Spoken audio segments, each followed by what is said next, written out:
Hey everybody, and welcome back to my channel. We are going to make a quick 5-minute card, so super simple. We're going to use this cute little stamp set. I wanted to make a card for my sister, and we're just going to do some basic coloring, a little bit of die cutting, and we are good to go. So I'm just going to select a cute little stamp that reflects my sister and I, and then I am going to use my fingers to rub off the coating from the manufacturer, and then using my Memento Tuxedo Black. It's an alcohol friendly ink, so that way when I color with my Copics it won't smear. So I'm going to speed it up a little bit, and I am going to start coloring, doing a little blending. I am still learning to color with my Copics, and it's a lot of fun. I had recently purchased some Olos, so I'm going to be using that as well. I do love some of the coloring that the Olos, or some of the colors that the Olos have over the Copics, so definitely will be using that. And then I'll use my white gel pen to cover up some mistakes and, of course, add some embellishments to the outfit as well. So if you're getting into coloring, I would definitely invest in a good gel pen, because I think that does help with covering up your mistakes as well as providing detail to your image. So I'm just going to line up that die, run it through my machine, and it cut out beautifully, as you can see here. I'm telling you, this card is so super simple. So from Cardabella, I'm going to use a Flower Garden paper pack, and I'm just trying to find what would look good with my little stamped image. And then I'm also going to use this die set, the wavy border die set from Simon Says Stamp, and I am just going to put my die approximately where I would like it to cut, just to give it a little bit of interest in the front, because this is going to be very, very simple. It's a quick card, so if you needed a card to send out, this would be a really good idea.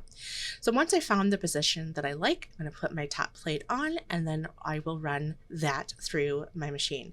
Again, I am cutting this from the part that I ran my die on. That is the card base. So I have a card, I really don't have a card panel for this card. So again, really simple, and this would be easily mailed. And you can see here, I'm just puncturing the holes out, so that way they all look, you know, consistent across. That was a little bit tedious, I will say. And here I'm just trying to see how that pattern looks underneath this die cut, and I think it looks so beautiful. So once I found where I want it, I'm just going to use my pencil to mark it, and then of course trim it down to size. So I just marked the length that I wanted the pattern paper to be, and then of course I already know the card width, which is 4 1/4, because I did not make it smaller than that, so I didn't need to mark that side as well. And then I'm going to add some double-sided tape. You could also use liquid glue, that would work just fine.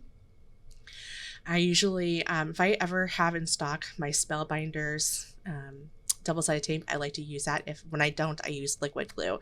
So I'm just using the table to help align that. You can also use your Score Buddy, and I still have plenty of room inside the card to write, you know, my little message, which is great.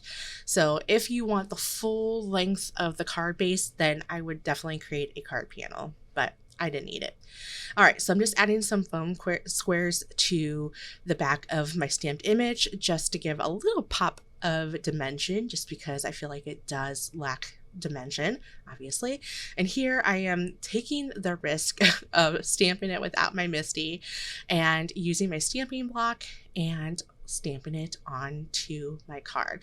Now, I did feel this was a little bit not that interesting, so I wanted to add my diamond stickles. I could use sequins, but I decided to stick with my stickles. I have them, I haven't used them a lot, so I want to start using my stickles a little bit more, because again, I've just been sitting there, and I definitely want to use them where I can. Okay, so once that gets all done, you will be able to see that shimmer. It might be hard to catch on camera, but I'm going to try to move it. There you go. You can kind of see it right there. Oh, this card turned out so cute and so simple. Told you, it's quick. Thanks for watching. Hit the like button. Don't forget to subscribe to my mommy's channel. Bye-bye.